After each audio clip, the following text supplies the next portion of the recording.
Bismillahirrahmanirrahim. Assalamualaikum warahmatullahi wabarakatuh. Waalaikumsalam Waalaikumsalam. warahmatullahi wabarakatuh.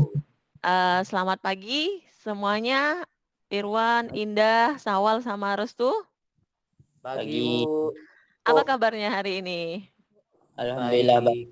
Baik, alhamdulillah. Nah, sebelum kita memulai pembelajaran, tolong Irwan pimpin doanya sebentar. Sebelum memulai pelajaran, mari kita berdoa menurut kepercayaan masing-masing. Berdoa dimulai.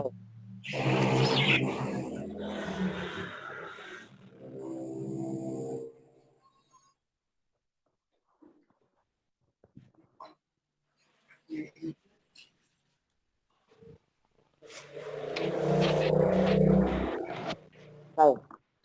Alhamdulillah, amin. Semoga apa yang kita doakan menjadi berkah hari ini. Oke, nah pada pertemuan kali ini kita akan mempelajari tentang sistem ekspresi ya. Anak-anak, kita udah kemarin Ibu udah arahkan untuk belajar dulu materinya di rumah tentang sistem ekspresi. Nah, sebelum memulai pembelajaran, mungkin kita mau refreshing dulu. Ibu ada suatu teknik untuk kesadaran diri istilahnya atau mindfulness, itu fungsinya untuk menjadikan kalian lebih fokus dalam pembelajaran atau meredam emosi pada saat mau marah atau seperti apa. Nama tekniknya yaitu teknik stop. Bagaimana caranya? Bisa ikuti instruksi Ibu ya. Bisa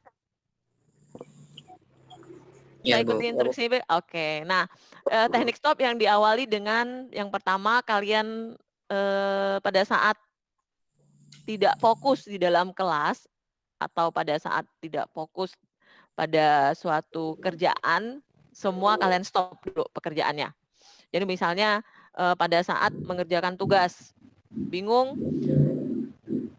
menyelesaikannya seperti apa, kepala udah mumet, ya udah stop. Tekniknya seperti itu. Berhenti dari semua kerjaan. Nah, setelah itu tarik napas dalam-dalam, coba dipraktekkan langsung. Tarik napas dalam-dalam dari hidung, terus lepaskan. Lakukan 3 kali. Coba tarik napas lagi, lepaskan. Tarik napas lagi, lepaskan. Nah, coba sekali lagi tarik napas, coba kalian rasakan, kalian bayangkan pada saat menarik napas yang membesar itu apa? Bagian perut kan? Tarik Iya, Bu. napas, bayangkan itu pada saat kalian menarik napas itu yang membesar perut, habis itu pada menghembuskan, mengempis lagi bagian perut. Oke, kita coba ya. Sekali lagi, tarik napas, bayangkan perutnya mengembang, habis itu lepaskan. Gimana rasanya? Lebih tenang nggak? Ya, Bu. Hah? Lebih tenang kan? Iya, Jadi Bu. itu cara tenang, Bu. teknik untuk kita lebih fokus atau meredam emosi pada saat kita mau marah. Ini namanya teknik stop.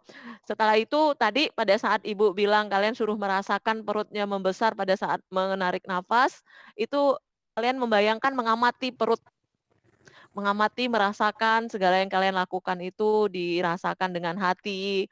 Setelah itu baru dilepaskan. Nah, setelah itu baru lanjutkan. Jadi pada saat kalian mau belajar, bete, pusing, bingung, aduh, udah mau stres. Sebenarnya ini pengurangan stres sih sebenarnya, cuma nanti mikirnya stresnya udah ke arah negatif. Enggak, pada saat kita suntuk, kita pusing untuk menyelesaikan masalah, dengan menggunakan teknik stop ini bisa merendam. Jadi nggak lama kan, cuma nggak nyampe 5 menit kita lakukan udah bisa langsung terlaksana. Oke, gimana rasanya? Sudah bisa fokus setelah melakukan teknik stop kesadaran diri?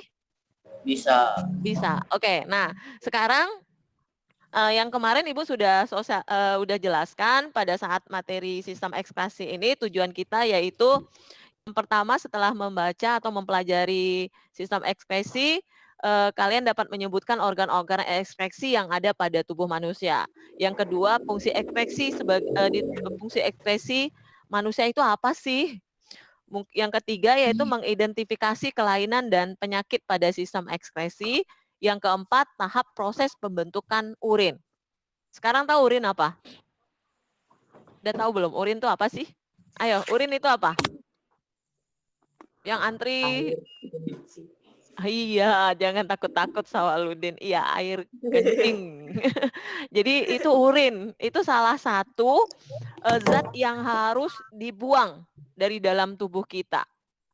Nah, setelah membaca kemarin, kira-kira materi yang belum dipahami di bagian mana ya? Ibu mau tahu sebelum Ibu perkuat dengan penjelasan dengan menggunakan PowerPoint. Ada poin-poin yang udah Ibu siapkan sebenarnya. Cuma Ibu pengen tahu dulu, setelah membaca materi tentang sistem ekskresi kemarin, kan udah hampir 1 minggu kan, kira-kira yang bingung kan di bagian organ mana?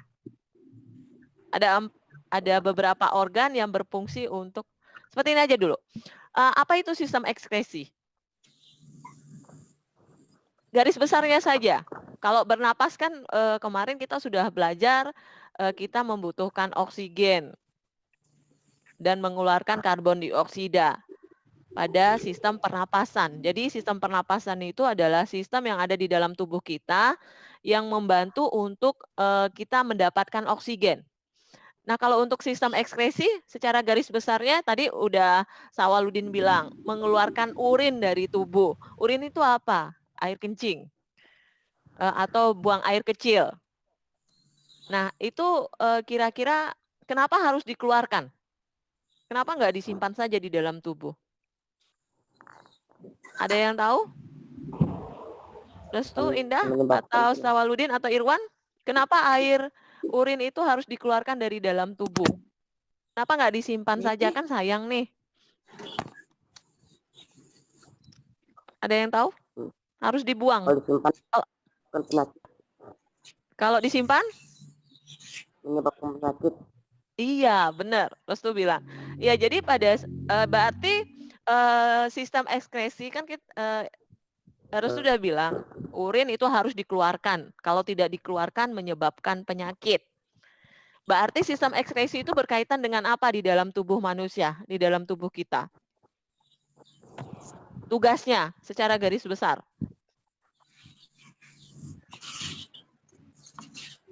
Tugasnya untuk apa? Urin harus dibuang, dikeluarkan dari tubuh. Karena buat penyakit. Berarti sistem ekskresi itu berkaitan dengan apa kerjanya? Bagian tubuh yang bekerja untuk ayo, kan udah baca. Ayo, apa? Indah? Bisa Indah? Ayo, kan tadi udah dibilang sama Restu, urin itu harus dikeluarkan dari tubuh. Kalau tidak dikeluarkan akan menyebabkan penyakit. Berarti sistem kan urin itu bagian dari proses yang ada di sistem ekskresi manusia. Jadi sistem ekskresi itu tugasnya apa sih di dalam tubuh? Kerjanya untuk apa? Kalau sistem pernapasan kemarin bekerja untuk membantu kita memperoleh oksigen, mengeluarkan karbon dioksida. Kalau sistem ekskresi, sistem reproduksi membantu kita untuk berkembang biak. Kayak kemarin kita belajar, untuk mempunyai keturunan, berkaitan dengan proses perkembangbiakan. Ekskresi. Mengolah dan membuang zat. Iya, mengeluarkan zat yang tidak bermanfaat atau yang membahayakan kesehatan tubuh manusia. Ya, oke. Nah, setelah belajar kemarin, kira-kira bagian mana yang masih belum dipahami? Atau semuanya, Bu? Saya nggak tahu organnya yang mana, terus fungsinya yang mana. Saya nggak tahu ginjalnya bentuknya di bagian mana letaknya.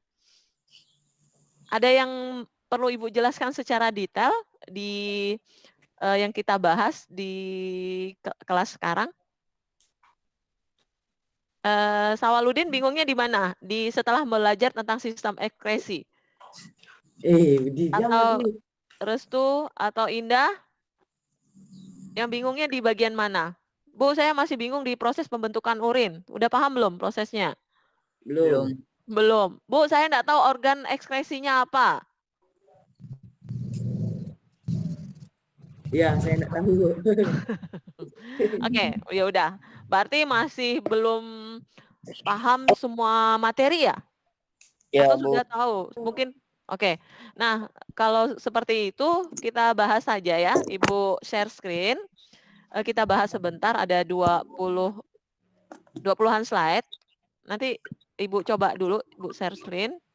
Nanti dilihat ya, apakah kelihatan atau tidak share screen-nya. Sudah kelihatan belum? Udah, Bu. Udah ya? Udah. Ilmu pengetahuan alam. Udah Pak, udah kelihatan ya? Udah, Bu. Oke, nah kita bahas ya. Oke, ini di kelas 8 SMP Negeri 3 Sanggau. Oke, nah ini gambar apa nih? Antri di toilet. Ini bocah ngapaknya Ibu dapatkan gambar kemarin. Dia ngapain tuh ngantri di toilet? Pengen buang air kecil, Bu. Iya, buang air kecil untuk mengeluarkan urin hasil ekskresi yang tadi. Oke, yang ini. Pernah melakukannya? Pernah. Itu apa yang dihasilkan di depan kaca? Uap. Uap sama? Udara. Udara, oksigen atau karbon dioksida? Oksigen. Ayo yang dikeluarkan. Karbon dioksida. Karbon dioksida. Sebentar, Ibu pecas laptop. Terus ini lagi, ini berkaitan dengan sistem ekskresi semua ini. Itu apa tuh yang dikeluarkan kira-kira dari gambar? Dia olahraga. Keringat. Iya, keringat. Berarti keringat juga zat yang harus dikeluarkan dari dalam tubuh. Salah satu cara untuk mengeluarkan zat-zat melalui keringat. Tadi melalui urin juga bisa. Jadi, sebentar. Handphone Ibu habis baterai. Laptop Ibu habis baterai. Oke, nah berarti dari 3 gambar ini, yang pertama ini yang dikeluarkan apa? Zat sisa yang tidak bermanfaat dari dalam tubuh. Urin. Di dalam urin itu ada zat-zat yang harus dikeluarkan. Nanti kita bahas zat-zat apa, mungkin sudah dibaca kemarin. Terus yang ini yang dikeluarkan adalah air dan karbon dioksida. Jadi dalam bentuk, tadi dalam bentuk urin, zat-zat yang tidak bermanfaat dikeluarkan. Yang ini dalam bentuk uap, air, sama karbon dioksida. Makanya berhembun pada saat kita mengeluarkan di napas. Terus yang ini yaitu mengeluarkan zat sisa melalui keringat. Oke. Nah, sekarang kita bahas. Nah, sistem ekskresi yaitu adalah proses pengeluaran zat sisa metabolisme dari dalam tubuh.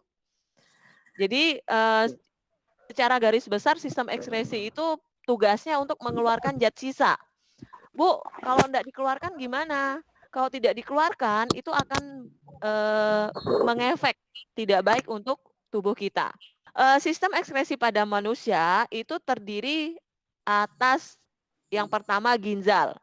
Jadi urin, air kencing yang kita keluarkan dari dalam tubuh itu hasil dari filter, hasil proses dari ginjal. Makanya kalau orang sudah pernah dengar kan kalau orang sakit ginjal itu dia harus cuci darah. Pernah. Cuci darah itu sebenarnya cuci darah itu sama juga menggantikan fungsi dari ginjal. Jadi ginjal itu fungsinya untuk menyaring darah. Darah yang banyak sampah, banyak zat sisa dari dalam tubuh dibawa ke ginjal. Disaringlah di situ. Nah, pada saat ginjalnya sudah rusak, tidak ada penyaring. Nah, kalau tidak ada penyaring itu bahaya, bisa menyebabkan kematian. Makanya orang yang harus ginjalnya sudah rusak, udah gangguan, itu harus cuci darah ke rumah sakit. Jadi semua darah di dalam tubuh itu dikeluarkan, disaring melalui alat, pakai alat. Jadi seperti itu. Terus sistem ekskresi yang kedua yaitu kulit. Kulit fungsinya untuk mengeluarkan keringat, seperti yang olahraga tadi. Terus paru-paru. Paru-paru berkaitan dengan sistem apa kemarin kita bahas?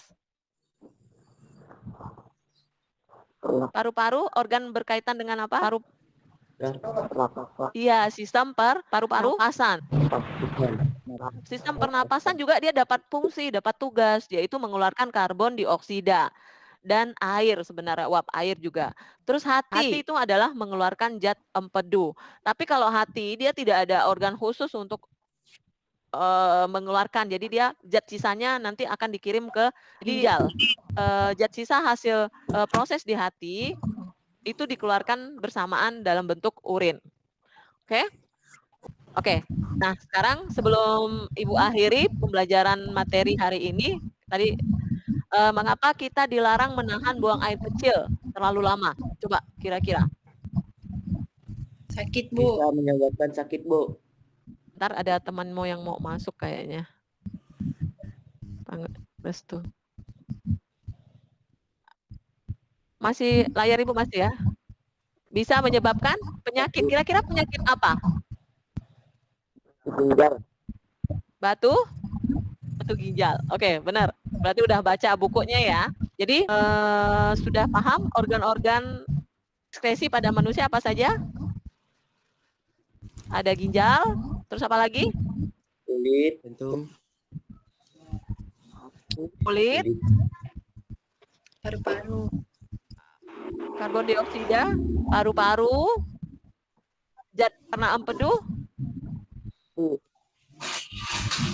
Yang kalian bilang kalau biasanya aku sakit hati, itu sebenarnya bukan hati benaran ya, itu baper. Aku sakit hati tuh lihat dia tuh, ih geram. Nah, itu bukan organ ekspresi ya, hati ya. Yang hati benaran itu fungsinya untuk pembentukan urea, untuk bantu pembongkaran darah, hemoglobin. Jadi lebih ke itu, lebih ke emosional. Hati. Jadi ada ginjal, organ ekskresi kita, ginjal, kulit, paru-paru, dan hati. Nah, secara garis besar, sistem ekskresi yaitu sistem yang ada di dalam tubuh kita yang berfungsi untuk mengeluarkan zat-zat sisa yang tidak dibutuhkan di dalam tubuh. Efeknya apa kalau tidak dikeluarkan? Akan Menyebabkan penyakit. Akan apa? Iya, menyebabkan penyakit. Oke deh, sampai di sini. Ada pertanyaan sebelum Ibu tutup 1 jam ya? Ada pertanyaan? Sudah paham semua? Sudah paham? Jadi kalau memang ada yang mau diperbaiki, tugas yang kemarin dari penjelasan Ibu diperbaiki saja, nanti kasih keterangan di bawah.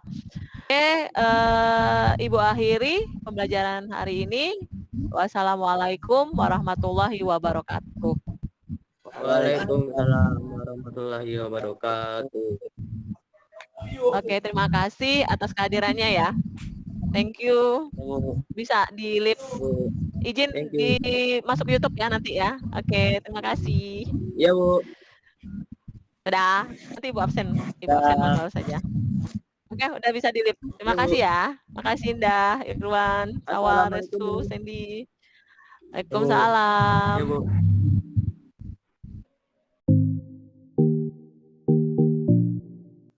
Assalamualaikum warahmatullahi wabarakatuh. Perkenalkan, nama saya Ida Fitriati. Saya calon guru penggerak dari Kabupaten Sanggau, Provinsi Kalimantan Barat pada angkatan pertama.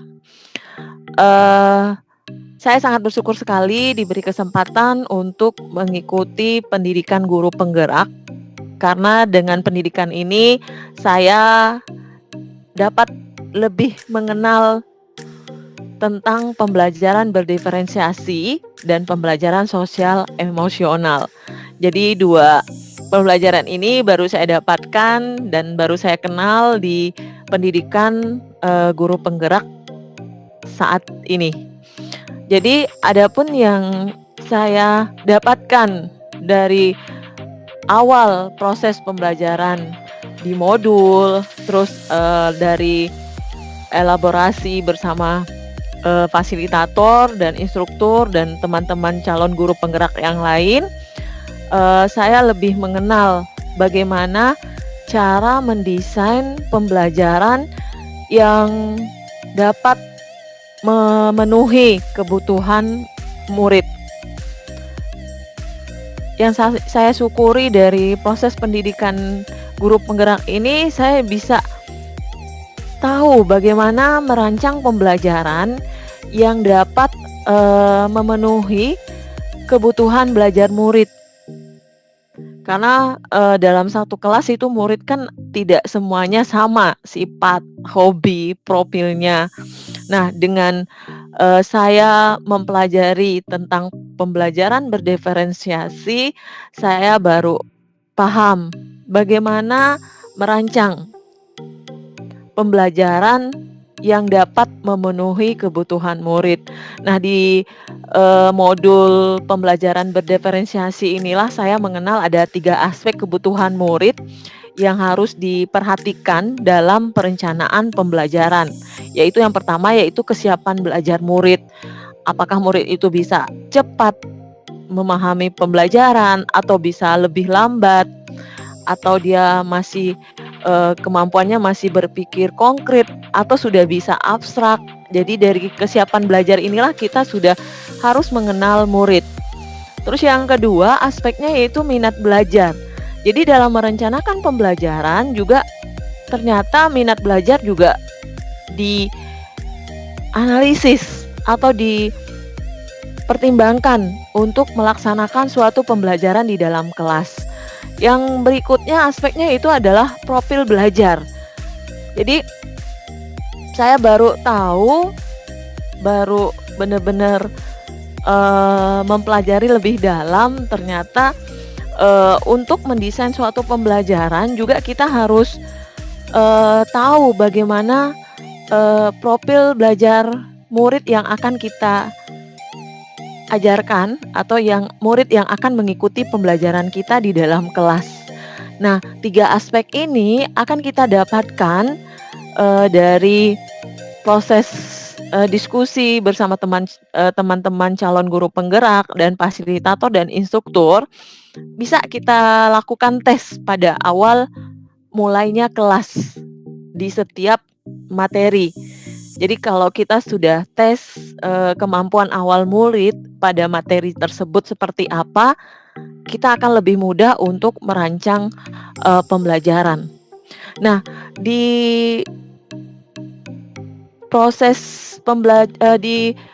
pembelajaran ini juga saya mendapatkan ilmu tentang bagaimana tahapan-tahapan untuk merancang pembelajaran berdiferensiasi dan pembelajaran sosial emosional. Jadi yang harus diperhatikan yang pertama yaitu adalah tujuan pembelajaran. Tujuan pembelajaran yang bagaimana yang harus dicapai oleh murid tersebut. Ya, kembali tetap kita pedoman kepada kompetensi dasar yang ditetapkan pada mata pelajaran yang kita ampuh. Nah, kebetulan saya adalah guru IPA di tingkat SMP. Jadi tujuan pembelajaran yang akan saya rancang, saya perhatikan. Nah, untuk ini mungkin saya juga sebelum mengikuti pendidikan ini belum mengenal pembelajaran berdiferensiasi, juga dalam merancang pembelajaran tetap berpandu kepada tujuan pembelajaran. Nah, yang kedua, ini yang baru saya dapatkan dan saya pelajari lebih dalam pada pendidikan guru penggerak ini, yaitu adalah pada saat merancang pembelajaran, kita juga harus berpandu kepada kebutuhan belajar murid. Jadi kita petakan. Jadi pada awal pembelajaran kita masuk, kita sudah melakukan tes. Tujuannya untuk apa? Untuk memetakan kebutuhan murid. Ada yang murid kurang kemampuan dalam belajarnya lebih lambat, atau lebih cepat, atau lebih sedang, atau minat belajarnya lebih ke sains atau eksak, atau lebih ke sosial atau hafalan, atau profil belajarnya dia lebih suka ke video, atau lebih suka ke kinestetik, gerak. Dan itu bisa kita dapatkan pada awal mulai pembelajaran dengan melakukan tes. Nah, ini fungsinya pada saat kita merancang pembelajaran, kita sudah dapat memetakan kebutuhan murid tersebut. Nah, setelah murid tersebut sudah dipetakan kebutuhannya, kita bisa langsung untuk menentukan strategi dan alat penilaian yang akan kita lakukan. Jadi di dalam perencanaan pembelajaran, setelah kita dapat memetakan kebutuhan, kita sudah tahu bagaimana strategi-strategi yang akan kita terapkan di dalam pembelajaran tersebut dan bagaimana bentuk penilaiannya. Nah, ini yang ilmu ini yang baru saya dapatkan di pendidikan guru penggerak berkaitan dengan pembelajaran berdiferensiasi. Jadi untuk menentukan strategi pembelajaran berdiferensiasi, setelah kita sudah dapat memetakan kebutuhan murid, kita akan dapat merancang pembelajaran yang ada unsur diferensiasinya di situ.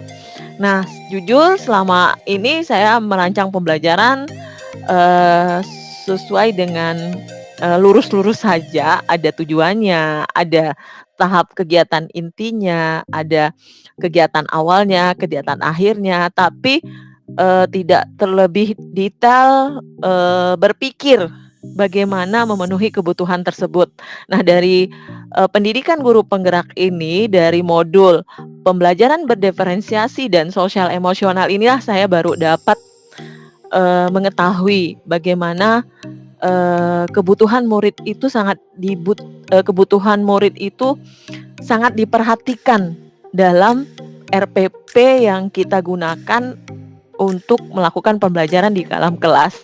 Nah, untuk strategi diferensiasi yang akan dirancang di dalam RPP ini pada saat proses kemarin, proses perencanaan pembelajarannya. Jadi kalau dahulu saya membuat RPP-nya ya udah analisis KD, dapat tujuan pembelajaran, terus saya sudah mikirkan model apa yang akan saya gunakan di dalam pembelajaran. Setelah itu penilaian, udah selesai. Nah, setelah saya mengikuti pendidikan guru penggerak dan saya sudah mempelajari modul tentang pembelajaran berdiferensiasi dan pembelajaran sosial emosional ini, pada saat membuat rancangan pembelajaran yang di dalam kelas, pada saat membuat RPP-nya saya sudah berpikir ini, karena saya juga sudah dapat modal untuk kebutuhan belajar muridnya juga sudah didapat. Jadi saya sudah berpikir pada saat proses tersebut bagaimana diferensiasi konten yang akan saya gunakan pada materi yang akan saya ajarkan di dalam kelas. Kontennya seperti apa? Nah, kebetulan kemarin saya langsung berpikir, oh kontennya nanti ada bentuk video, terus ada bentuk modul atau soft file yang bisa dipelajari, dan memang kondisi COVID-19 ini juga benar-benar memaksa guru untuk kreatif melaksanakan pembelajaran. Dan pada akhirnya hampir semua guru di seluruh Indonesia bisa membuat video pembelajaran.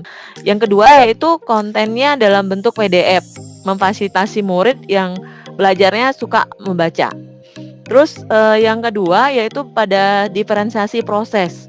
Saya sudah merancang bagaimana memfasilitasi murid yang berkemampuan lebih tinggi, proses belajarnya seperti apa, dan bagaimana murid yang mempunyai kemampuan lemah. Apakah butuh scaffolding dari guru, pertanyaan-pertanyaan yang dapat memudahkan mereka untuk memahami suatu konsep. Dan pertanyaan ini tidak dibutuhkan untuk murid yang punya kemampuan lebih tinggi.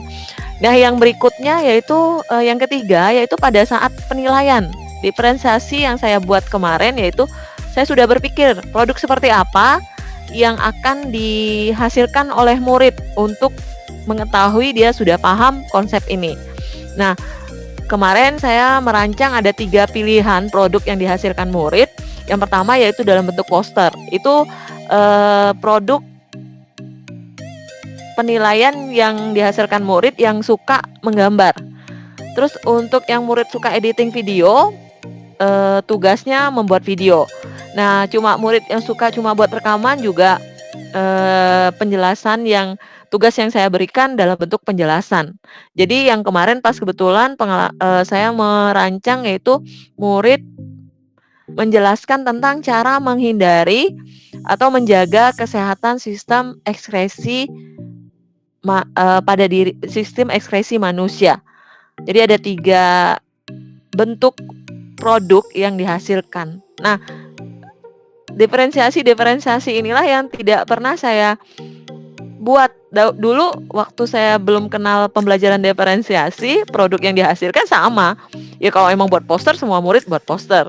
Atau kalau pada saat murid buat video, semuanya buat video. sejak saya telah mempelajari tentang pembelajaran diferensiasi, oh ternyata bentuk produk yang dihasilkan murid itu bisa sesuai dengan profil murid yang suka seperti apa, hobinya bagaimana, kita memfasilitasi produk hasil belajarnya juga sesuai dengan hobi yang murid ada. Memang pengalaman kemarin mereka pada bingung, murid-murid pada bingung nih, kok ibu ngasih tugasnya beda?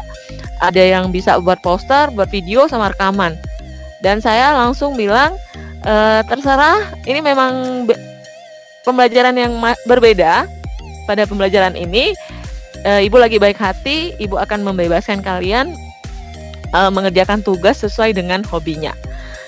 Nah, untuk merencanakan pembelajaran sosial emosional juga, jadi pada saat pelaksanaan pembelajaran kemarin juga saya sisipkan ada tentang pembelajaran sosial emosional.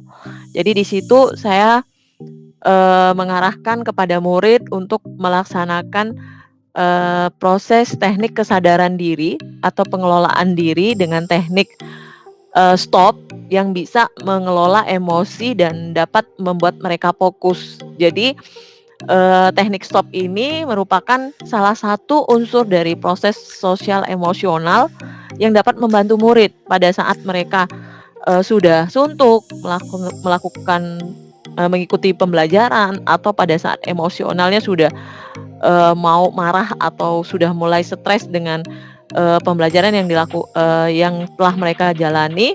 Saya mengarahkan kepada murid untuk melakukan teknik stop ini.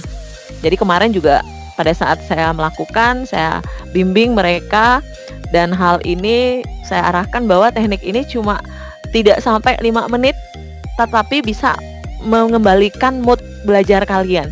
Dan ternyata setelah saya lakukan, saya bimbing mereka untuk menarik napas, mengeluarkan, menyadari hal-hal yang dia lakukan. Ternyata lebih mudah mereka dapat, ternyata yang mereka rasakan jadi lebih tenang, mungkin lebih fokus untuk mengikuti pembelajaran. Nah, kompilasi dari pembelajaran diferensiasi dan sosial emosional ini mungkin salah satu pembelajaran yang dapat dilaksanakan di semua sekolah, baik di sekolah saya atau di sekolah Bapak Ibu peserta pendidikan guru penggerak atau Bapak Ibu guru di seluruh Indonesia, untuk lebih giat melaksanakan atau merancang atau melaksanakan pembelajaran berdiferensiasi dan sosial emosional ini. Karena dengan pembelajaran ini kita dapat benar-benar melaksanakan pembelajaran yang berpihak kepada murid, yang berpandu kepada kebutuhan belajar murid. Dan ini berdasarkan pengalaman saya, mereka sangat senang sekali dengan pilihan-pilihan dalam tugas yang bisa sesuai dengan hobi mereka. Nah, mungkin kedepannya proses pembelajaran ini akan saya lakukan pada pembelajaran berikutnya. Mungkin refleksi dari proses ini sampai di sini saja. Terima kasih atas perhatiannya. Saya ucapkan wassalamualaikum warahmatullahi wabarakatuh.